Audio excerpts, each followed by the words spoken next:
What's happening, folks? Welcome back to Celtic Fans TV. It is Post-Match Pint. After Celtic 6, Aberdeen 0 at Hampden in the League Cup semi-final as ever. We're here at Malone's in Glasgow. It's on Circuit Hall Lane, live music down the stairs. Brilliant atmosphere if you're in the area. Get involved. I've got Darren with me to look back, Darren, on what I thought was a massive statement performance for Celtic. Probably our best performance of the season, domestically anyway. Obviously you put Europe into a different bracket, but domestically by far I think our best performance.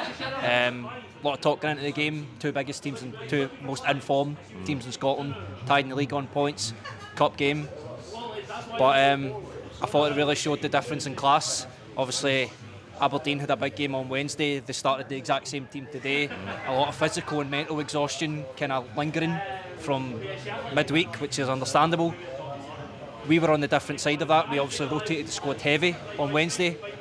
So guys like Kuhn, Maeda, Valle, Engels, in fact no, Engels started, sorry. All fresh, all looked up for it, much sharper. First 10 minutes was kind of even, a bit sketchy, getting a feel of the game. But I feel once that first goal came, it just never looked in doubt. It felt like we just kept getting better and better. Obviously we had the game against Aberdeen a few weeks ago where we blew a 2-goal lead. I just had that feeling for when the first goal went in that we had learnt the lesson. We knew that it wasn't going to happen again. Standout performances, it's always hard to say because I thought every player on the pitch was fantastic. Maybe apart from Schmeichel because he had actually nothing to do really. But that's credit to guys like in defence. Trusty getting an nod over Liam Scales, which obviously the leak in starting 11 prediction gave it away. But we were a bit shocked that Liam Scales didn't get the nod because it's a big game and we expect the guys who regularly start. But Trusty came in, thought he was brilliant. Valle came in for Taylor. I said to you last weekend at Motherwell, I still wasn't sure about Valle or Taylor who should get the nod. Valle is slowly convincing me that he is better than Greg Taylor. I thought he was magnificent today. I know we're probably going to focus more attention on the attacking players, but I thought Valle was fantastic, linking up well with Maeda, making those runs, those overlapping runs, just helping him out. Maeda scoring a hat-trick. He scored a hat-trick for Celtic before, but it doesn't really do that much. The second goal for him, he was just brilliant. He won the ball, I think it was in the middle of the park. Aberdeen tried to pass the ball back, and I think he just beats the defender to it. But it's a bit of luck because it gets to Kuhn, but it just keeps the determination of him to keep running and getting there. Kuhn gets fouled, but he manages to get the ball through. It's a bit of a heavy touch from Maeda, but you expect that from Maeda, but he perseveres with it. And not for once, because that's a bit harsh, but usually Maeda lacks a bit of composure. He just takes that little touch, he does a little step over, and he sees Kyogo's in a better position. And I watched the highlights back just as I was parking outside in the car there. He celebrated that goal more than any of his 3 goals he scored, because he knew that his hard work made that goal, and that's just typical Maeda. He's just such a workhorse, and he does that for the team so much. Guys like Kuhn as well, like technically just fantastic. His goal, I think it was goal 5 he scored, brilliant. The assist for the third goal, I'm kind of losing track. I think it was the third goal, Maeda's goal. Aye, Maeda's first one. That assist was brilliant, that little intricate pass. Him and Johnson as well. Every time he get that ball and he run at a defender, Johnson was always backing him up. And it's just, even at 4 or 5-0, the work rate was there. The game was over, and they just kept working hard, and it's just, you got to give Brendan Rodgers credit for that, for motivating the team. But I thought there was a wee slight drop off where we went down to first gear after 5-0, but you expect that. The game's won, both teams are kind of big game on Tuesday, aye, and then we go on to get to 6. It probably could have been more. We actually only had 8 shots on target and score 6 goals. That's clinicalness at the highest order from Celtic, which is brilliant. 66% possession. I actually thought it was more. I looked at it after the game, I was surprised it was only 66. But again, a totally dominant display against a very informed Aberdeen side, and it really highlights for me just how good this Celtic team is. Aye, absolutely. I thought we were magnificent really from start to finish. I just need to say, as we came in here, Brendan Rodgers was on the TV talking about the leak. The starting 11's getting leaked in the last maybe couple of games. He doesn't seem happy about it, but if he watches the starting 11 predictions, he'll know that whoever's leaked the team isn't talking to me, because I can't get them right. Is it you? It's clearly no. It's a double bluff if it's me, because I can't get one right. Trusty comes in ahead of Liam Scales. As you said, Valle comes in ahead of Taylor. Those were big calls for him.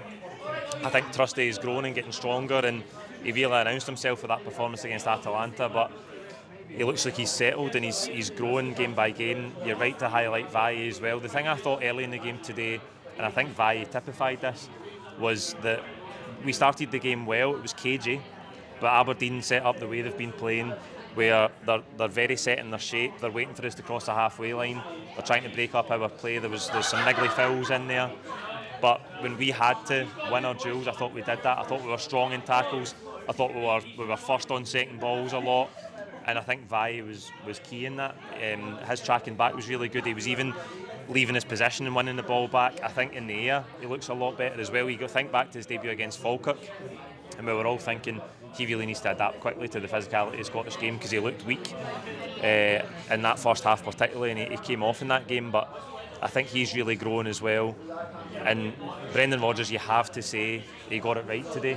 And whether he'll keep the same team for Tuesday is to be seen, because it's a totally different prospect playing a team like Leipzig. But you've got to say he's managed it well this week, making the changes on Wednesday, having a fresh 11 to play today.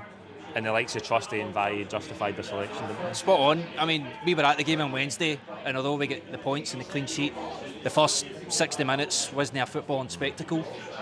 And we just need to look back now and say, absolutely right decision by Brendan Rodgers. If you look at the two wingers that started that game, Palma and Yang, there's a huge difference, between those two and Kuhn and Maeda.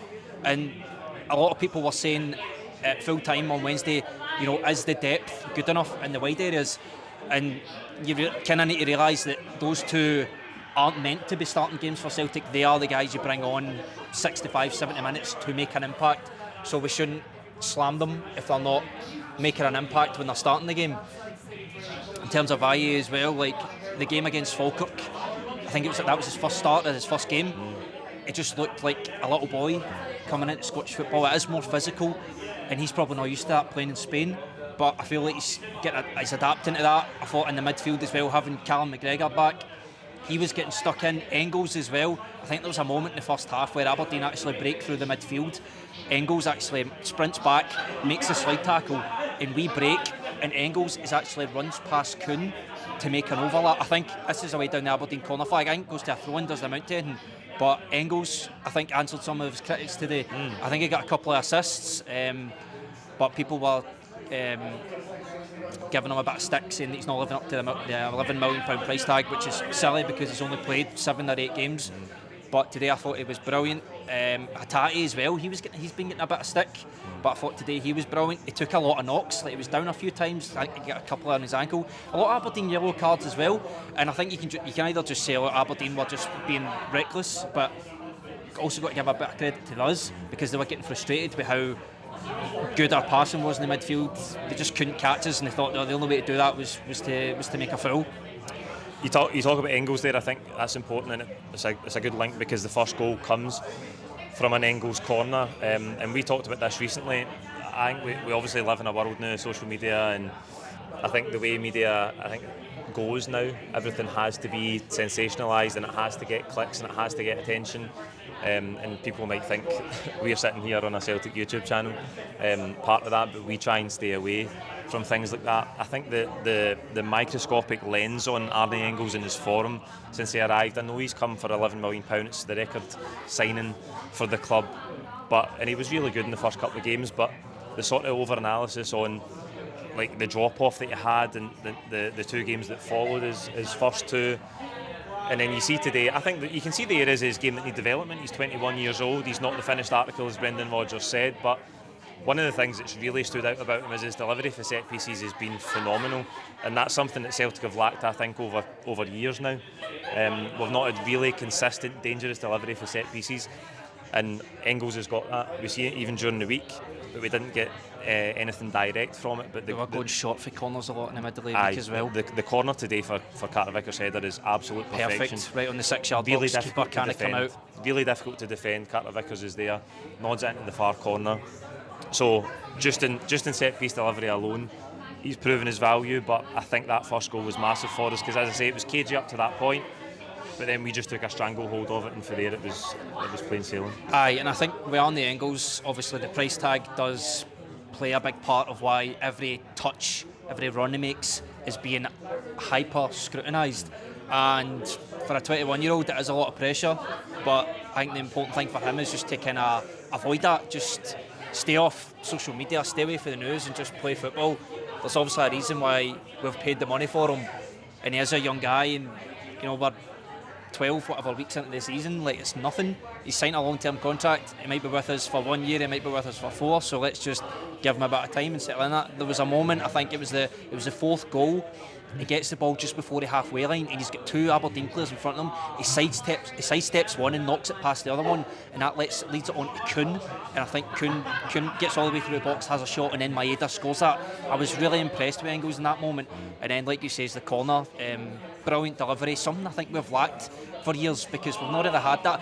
So I think Matt O'Reilly hit a lot of the corners last season. There was a lot of times saying, look, it doesn't beat the first man, or we're going short with corners and it leads to nothing. So sometimes it's just like when you've got the centre backs trusting Carter-Vickers are up, you've got a corner, just put it in the box. What's the worst that can happen? And then right on the 6-yard box, keeper can't come out, and easy header, and that kind of gets us started. So I was never in doubt that he's going to be a good signing. I think he will be.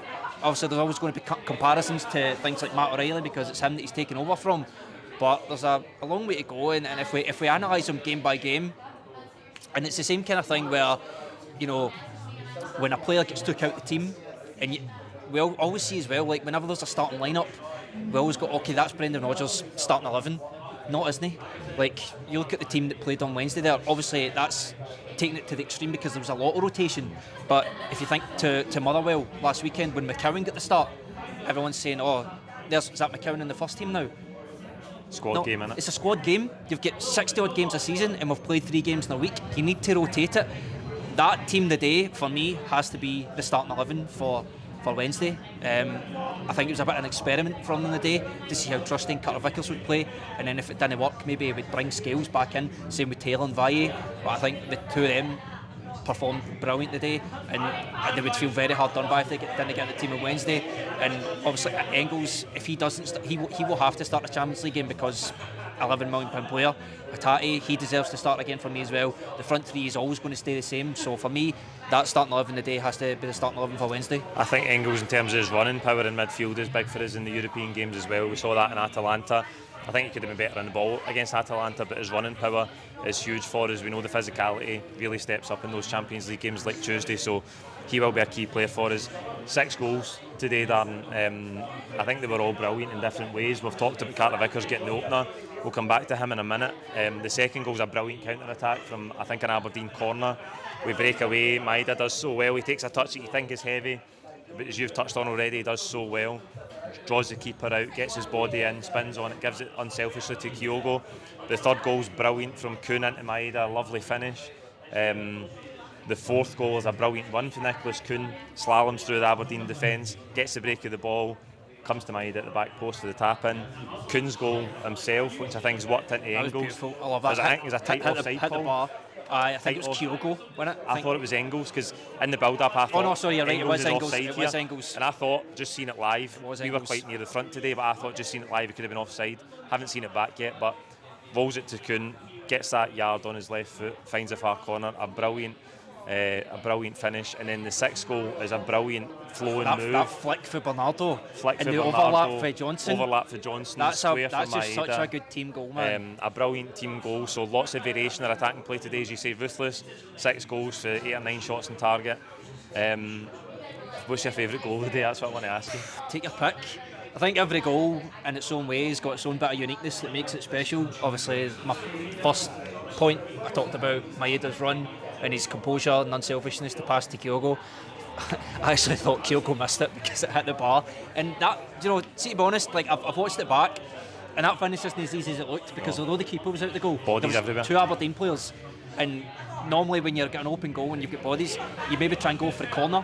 He's had it down the middle, which is quite intelligent for Kyogo. We know he's a very intelligent player. And he's went with height, because see, if you try and go low, stick a leg out, or the middle of the goal, a body can just appear. And but the third goal as well, beautiful again from Kuhn. I think Kyogo does really well because he's got 2 Aberdeen guys behind him. Kuhn just takes the ball off him, and that little cut in to Maeda, I think was that first time finish? Aye. First time finish. That was a beautiful goal.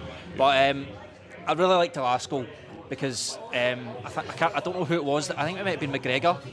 I had it in the middle of the park and he passed it into Bernardo, and at the same time I'm watching Johnson pay no attention to the ball. He's ignoring the ball. He's thinking 2 steps ahead. He's like, alright, I'm going to make the run off Bernardo, because if he can find me, I've got a ball straight into the strikers. And he does that. Beautiful flick from Bernardo.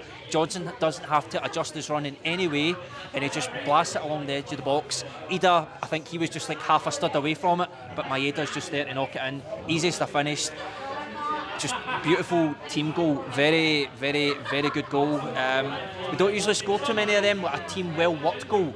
Usually it's a bit of an individual moment or a cross. The last one at St Johnstone was up there. Aye, that's true. I was in Germany that game, so I didn't watch the game. I was watching the highlights. I'd go for the 6th goal as well. I liked Kuhn's, and I thought, again, the others, as we've said, brilliant in different ways, but I think to show that desire late in the game when you're 5-0 up, big game coming up on Tuesday, that could be in the back of the players' minds, but to put a move like that together, for Maeda to get the hat-trick, I'd say the 6 is a standout as well. Carter-Vickers back in the team today, barely broke a sweat. Obviously we've talked about opening the scoring, but there's just this assurance that he brings to the whole team. You see the problems that Sockler caused us when he comes on at Celtic Park and we get the ball in behind. I actually saw Brendan Rodgers talking about after the game today, that's maybe why he went with Trusty, because Trusty's maybe a bit quicker, and that's where Aberdeen were going to try and threaten in behind. But I thought Carter-Vickers, when Sockler's up against him today, you get no change out of him. He's so strong. When you chase him into the channels, he's getting his body in, you can't shift him.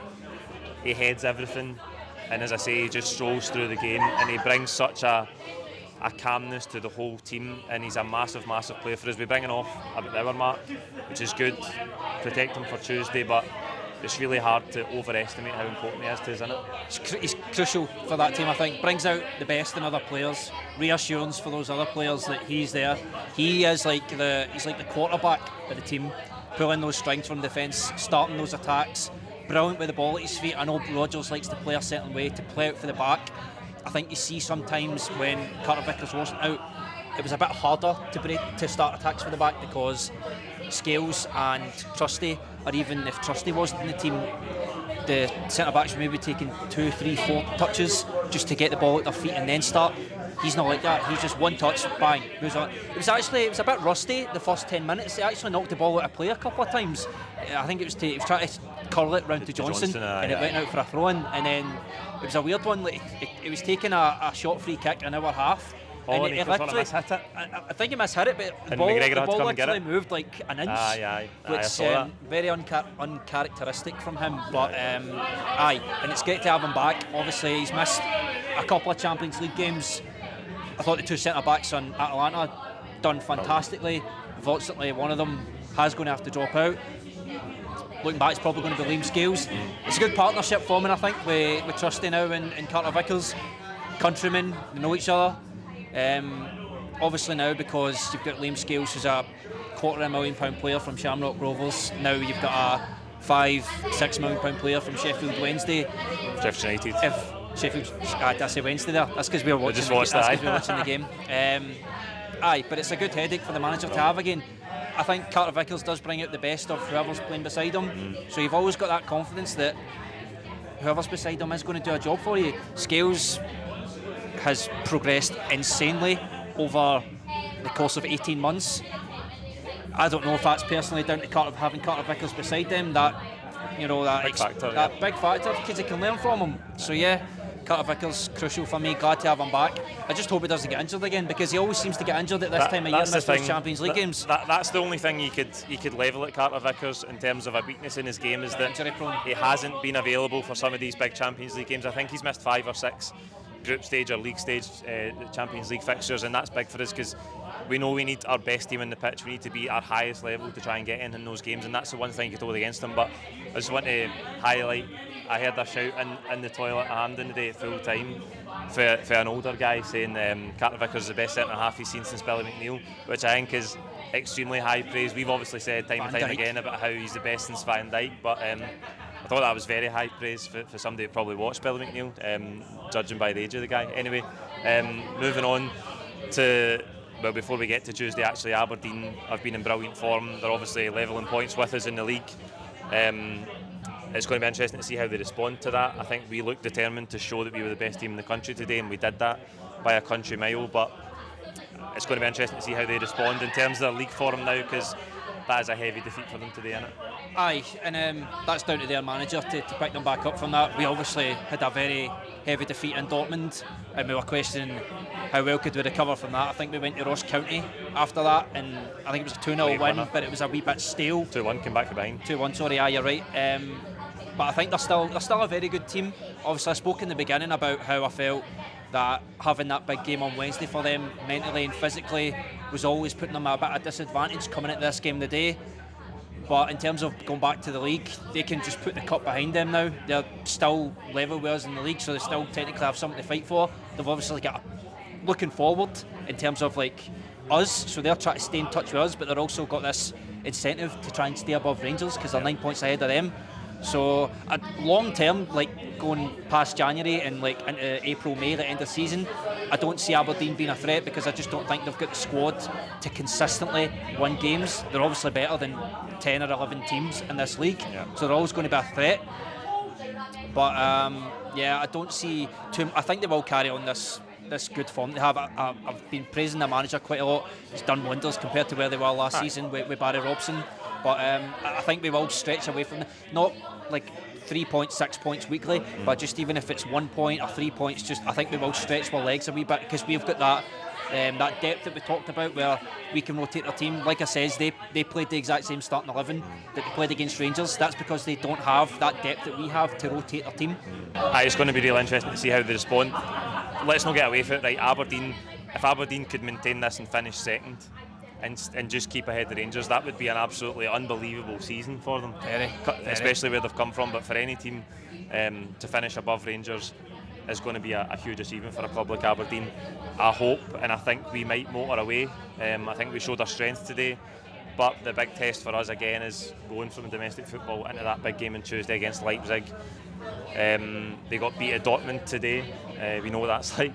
2-1 they went down at Dortmund. They haven't got any points yet in the Champions League, so this is a huge game for them in the context of their Champions League campaign. It's going to be really, really tough obviously on Tuesday, Darren, but do you feel like we can get something from it? It's a mentality shift. Obviously, I'm comparing now to we win 6-0 today and we have a Champions League game on Tuesday. We beat St Johnstone 6-0 and we get battered off Dortmund.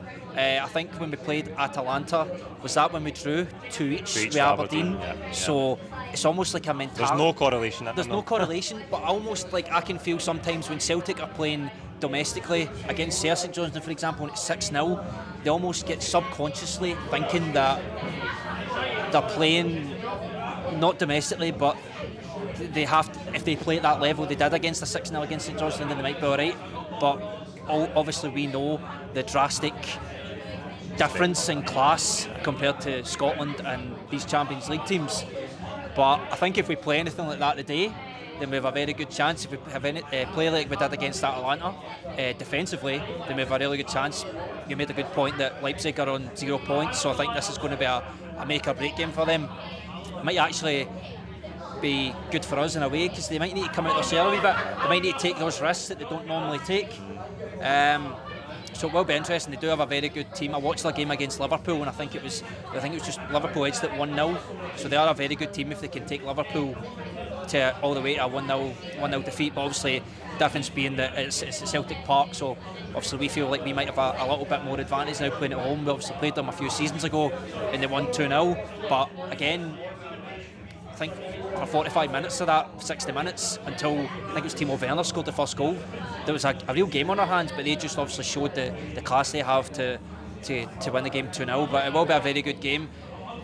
Part of me is kind of saying now, I never say this, but thinking maybe a draw might not be the worst result in the world because it's another point, because I'm thinking ahead because we have Club Brugge after that at Celtic Park, where I think we should be taking 3 points, and then Zagreb as well, which 3 points for that would be fantastic as well, because realistically I doubt we'll get anything against Aston Villa, not unless they're already qualified and they start maybe resting some of their bigger players. But I'm very looking forward to this game on Tuesday. I think it will be a good test to see where we are. Obviously we played Dortmund, who are like Champions League finalists. got a good draw at Atlanta, Europa League finalists. Obviously the Bratislava, we are a better team than them, so we can't compare too much with that. Leipzig looking for a bit of payback for a couple of years ago, so bring it on. I'm looking forward to it. It should be a brilliant atmosphere as always. I know going into this weekend, the meanest defence in the Bundesliga, I think they'd only conceded 3, so that'll be up to 5 now. I don't know if that's still the best tally in the Bundesliga, so they're strong defensively, domestically. But you're right, for us it's all about trying to replicate that defensive work against Atalanta. We're going to have to press really well. We're going to have to get our positioning right, our shape right, because they've got so much quality that can cut through us. But really looking forward to that game. That rounds up the post-match pint for today's game. Celtic are in the League Cup final. Once again, we'll be back at Hampden next month. Like this video, comment with your own thoughts on today's game below. Please don't forget to subscribe, and we'll be back with you very soon for the build-up to that Champions League match against Leipzig on Tuesday. Thank you.